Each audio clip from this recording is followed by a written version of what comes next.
자, 오늘 이야기는 상처가 대물림이 되는 것에 대한 이야기인데요. 쉽게 말해서 이런 거예요. 내가 어린 시절에 엄마한테 많이 맞고 자랐어요. 그리고 내가 어른이 되어서 아이를 낳았는데 그 아이를 내가 때리는 겁니다. 엄마와 나의 관계가 그대로 나와 아이와의 관계로 이어지는 거죠. 이게 일부러 그러는 게 아니고요. 자기도 모르게 그렇게 되는 일종의 심리학적 현상입니다. 이 현상을 설명하는 심리학 이론들이 꽤 많아요. 이 이야기를 해볼게요. 오늘 영상은 신간 엄마라는 상처를 참고해서 제작했고요. 이 주제와 관련된 개인적인 의견이 포함되어 있다는 걸 미리 말씀드립니다.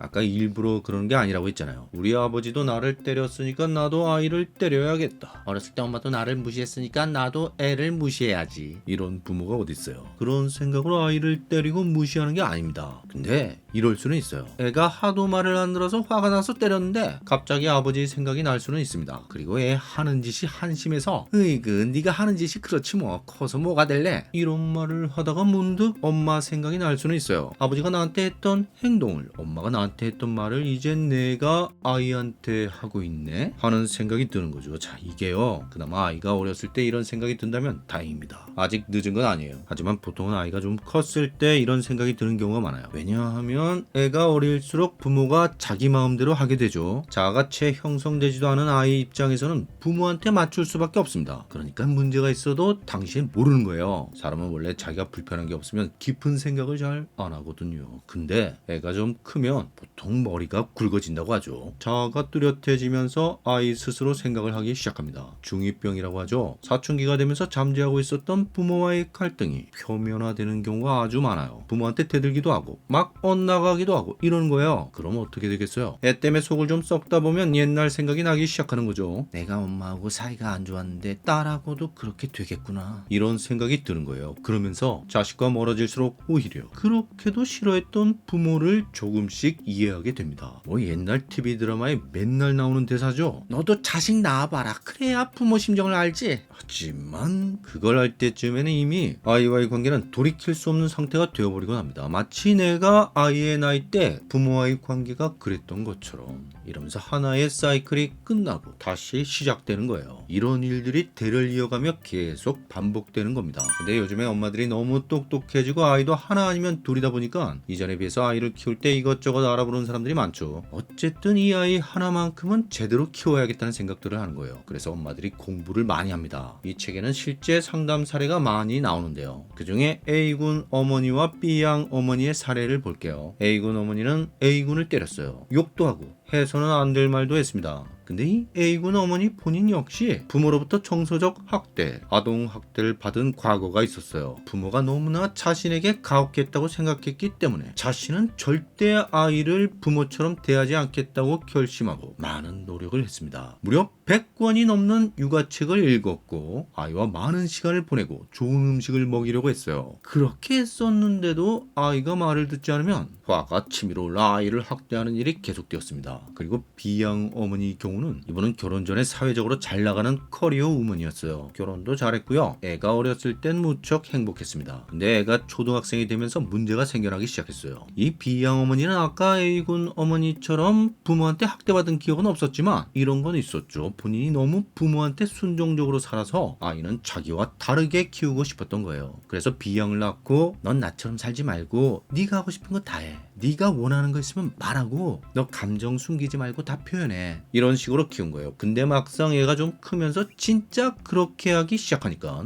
자기 멋대로 하고 엄마를 거부하기도 하고 이러는 거죠. 그러니까 B양 엄마도 빡치기 시작하는 거예요. 머리로는 다르게 살았으면 좋겠다 이러면서도 마음 한구석에서는 애가 그러면 너무 화가 나서 결국 소리를 지르게 되고 심지어 애가 미워지기도 하고 이렇게 되더라는 겁니다. 인도 출신의 심리학자 셰팔리 차바리는 이렇게 말합니다. 부모가 알아차림이 부족하면 그 가혹한 대가를 치르는 건 아이들이다. 비록 나쁜 의도로 그러는 것은 아니지만 부모는 자기 부모로부터 대물림된 정서적 유산의 아이들을 올가맨다. A군 어머니나 B양 어머니나 그냥 아무 생각 없이 아이를 키우는 사람들이 아니에요. 노력도 많이 했고요. 의도도 순수했습니다. 절대 나는 우리 부모님처럼 하진 않을 거야. 넌 나처럼 살지 말고 너가 원하는 삶을 살렴. 이런 마음이었다는 거예요. 근데 도대체 왜? 이들은 자기가 원했던 방식으로 아이를 키우는 게 잘 안 되고 자꾸만 이상하게 자기가 경험했던 그 안 좋은 방식대로 애를 대하게 되는 걸까요? 이게요, 문제는 애가 아니라 나예요. 내가 내 마음대로 잘 안 되는 겁니다. 애가 하는 짓을 보면 자기도 모르게 화가 치밀어 오르는 거예요. 그래서 소리를 지르고 때리고 욕하고 심한 말을 하고 이렇게 되는 거죠. 나도 모르게 그렇게 됩니다. 이게 바로 무의식이에요. 분명히 내가 그러고 있는데 왜 그러는지 잘 모른다는 겁니다. 내가 잘 모르는 나, 이게 무의식입니다. 자, 여기서 아주 중요한 개념을 하나 말씀드릴게요.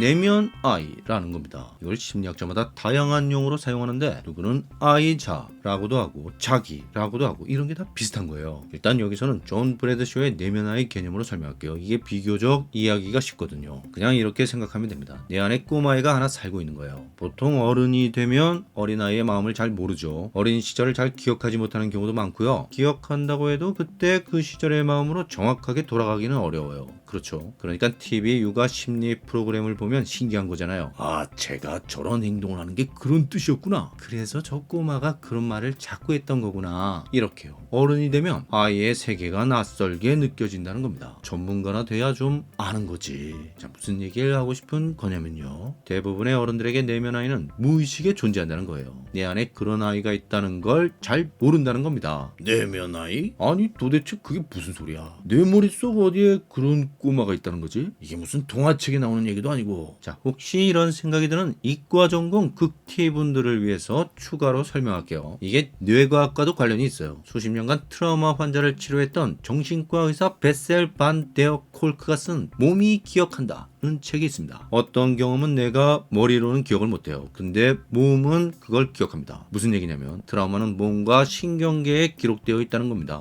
근데 아주 어린 시절에 아빠한테 아동폭력을 당했는데 아이는 그 일을 기억하지 못합니다. 근데 이상하게 이 아이는 아빠가 무서운 거예요. 아빠가 가까이 오면 자기도 모르게 긴장되고 몸이 굳어집니다. 머리가 아니라 몸이 기억하는 거죠. 혹은 엄마한테 정서적 학대를 당했다면 이유는 잘 모르겠는데 왠지 엄마와 함께 있으면 싫고 불편한 느낌이 듭니다. 나중엔 아빠가 아니더라도 아빠 비슷한 느낌이 드는 어른 남자, 엄마는 아니더라도 엄마 비슷한 느낌이 드는 어른 여자에 대해서 그렇게 돼요. 나도 모르게 몸에 힘이 들어가거나 심장박동이 증가하거나 소화가 잘 안 되거나 이런 식으로 몸과 정서 체계가 반응하게 되는 것입니다. 이렇게 어린 시절의 경험에 의해 형성된 내 뇌와 신경계에 자리 잡은 특정한 시스템이 내면 아이와 관련이 있어요. 이때 만약 내가 물리적 혹은 정서적 학대를 당했다면 정확하게 말해서 상처받은 내면 아이와 관련이 있는 거죠. 감이 좀 오시나요? 내면 아이라는 게 무슨 뜬구름 잡는 허무맹랑한 개념이 아니라는 얘기를 하고 있는 겁니다. 그냥 쉽게 말해서 내 안에 어떤 꼬마아이가 살고 있는데 그 꼬마애는 여전히 아이일 뿐이어서 기분 좋으면 웃고 슬프면 울고 재미있는 거 좋아하고 무서운 거 겁내고 이런다고 생각하면 돼요. 내면 아이는 그냥 애예요. 애들이 다 그러잖아요. 그런 애가 내 안에 살고 있는 겁니다. 자, 일단 이 내면 아이를 기억하시고요. 이제 대물림의 메커니즘을 최대한 쉽게 설명해 볼게요. 근데 내가 과외 선생님이라고 해봐요. 남의 아이를 가르치는 건 아주 잘합니다. 근데 이상하게 내 아이를 가르치는 건 힘든 경우가 많아요. 부모 자식 관계뿐 아니라 형제 관계에서도 그렇습니다. 동생 가르치는 게 쉽지가 않죠. 왜 그럴까요? 이유는 자식이나 형제는 남이 아니라서 그래요. 말하자면 나의 일부라는 겁니다. 정신적으로 그렇다는 거예요. 실제로 뇌과학에 따르면 뇌에는 나를 인지하는 영역과 타인을 인지하는 영역이 구분되어 있는데 나와 가까운 사람일수록 타인보다는 나를 인지하는 영역에 가깝다고 합니다. 심지어 어떤 경우엔 그냥 가까운 정도가 아니라 아예 나를 인지하는 그 영역에 있다고 해요. 자, 이게 바로 문제라는 겁니다. 쉽게 말해서 부모를 대하거나 자식을 대하는 건 내가 나 자신을 대하는 것과 비슷하다는 거예요. 그래서 내가 나 자신과의 관계가 좋지 않으면 부모와의 관계가 좋지 않거나 자식과의 관계가 좋지 않을 가능성이 대단히 큽니다. 여기서 아까 말씀드린 내면 아이의 개념을 떠올리면 이 이야기를 좀 더 선명하게 이해할 수 있습니다. 내가 나 자신과 사이가 좋지 않다는 건 나와 내면 아이의 사이가 좋지 않다는 거예요. 근데 왜 사이가 좋지 않을까요? 그 아이를 그대로 둘 수가 없었거든요. 말씀드렸죠? 내면 아이는 그냥 애라고요. 근데 내가 어렸을 때 부모님이 너무 엄격하셔서 나는 아이인데도 어른처럼 행동해야 했어요. 이게 무슨 얘기냐면요, 내가 나의 내면 아이를 억누르고 통제한다는 얘기입니다. 나도 분명히 놀고 싶고 장난치고 싶고 웃고 떠들고 싶고 투정 부리고 싶은데 그렇게 못하는 거예요. 그러면 엄마 아빠가 안 좋아하니까. 얘, 넌 언니잖아. 동생한테 양보해야지. 우리 애는 또래에 비해 참 의젓해. 이러면서 나의 의식에는 엄마 아빠가 좋아하는 어른스러운 모습만 남고 아이 같으면은 무의식으로 밀려나게 됩니다. 이게 처음엔 부모님 때문에 시작된 거지만 나중엔 부모님이 없어도 계속되는 거예요. 말하자면 내면화가 되는 거죠. 어른이 되면 마치 어린 시절 부모님이 꼬마였던 나를 대하듯 나 자신이 내 안에 사는 꼬마아이, 내면아이를 그렇게 대하게 됩니다. 오해하시면 안 되는 게요. 이 내면아이는 단순히 지나가버린 어린 시절의 기억이 아니에요. 실제로 지금도 살아있는 아이입니다. 여전히 그 아이는 놀고 싶고 투정 부리고 싶어요. 다만 내가 그러지 못하게 억누르고 있을 뿐입니다. 일부러 그런다는 게 아니고요. 나도 모르게 그렇게 되는 거예요. 내면아이가 살아있다는 게 무슨 얘기냐면요. 나와 전혀 상관없는 사람이라면 별로 문제가 되지 않아요. 나와 가까운 사람들을 대할 때 내면아이가 깨어나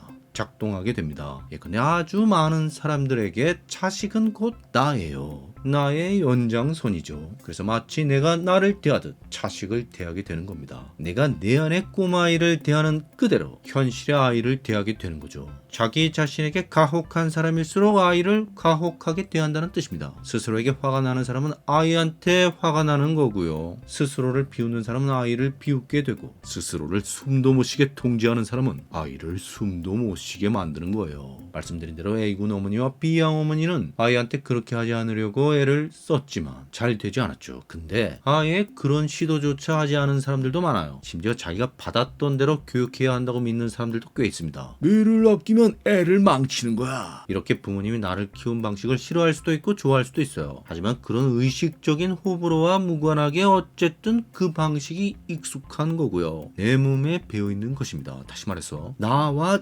내면아이의 관계가 이미 내 몸과 신경계에 기록되어 있는 거예요. 쉽게 바뀌지 않습니다. 그래서 대물림이 일어나는 것입니다. 자, 도대체 이 대물림의 고리를 끊어내려면 어떻게 해야 될까요? 셰팔리 차바리는 이렇게 말합니다. 오직 알아차림을 통해서만 집안 대대로 내려오는 고통의 악순환을 끊을 수 있다. 이겁니다. 알아차림. 무의식에 잠겨있는 내 안의 꼬마아이, 내면아이를 알아차려야 하는 거예요. 그걸 의식으로 끌어와야만 비로소 변화가 시작되는 것입니다. 무의식은 그런 특성이 있어서 의식으로 통합되기 전까지는 자손대대로 대물림된다. 의식으로 끌어온다는 게 무슨 얘기예요? 그 아이를 내가 기억해내야 한다는 거예요. 내가 아빠한테 혼나고 얼마나 슬펐는지, 내가 엄마한테 위로받지 못해서 얼마나 외로웠는지, 내가 내 이야기를 엄마한테 얼마나 하고 싶었는지, 내가 얼마나 우리 아빠도 다른 아빠들처럼 재밌게 놀아줬으면 했는지, 그걸 그 아이를 기억해내고 함께 슬퍼해줘야 한다는 겁니다. 그리고 그 아이에게 말해주는 거예요. 이제 내가 너와 함께 있을 거야. 너가 외로울 때, 슬플 때, 심심할 때, 두려울 때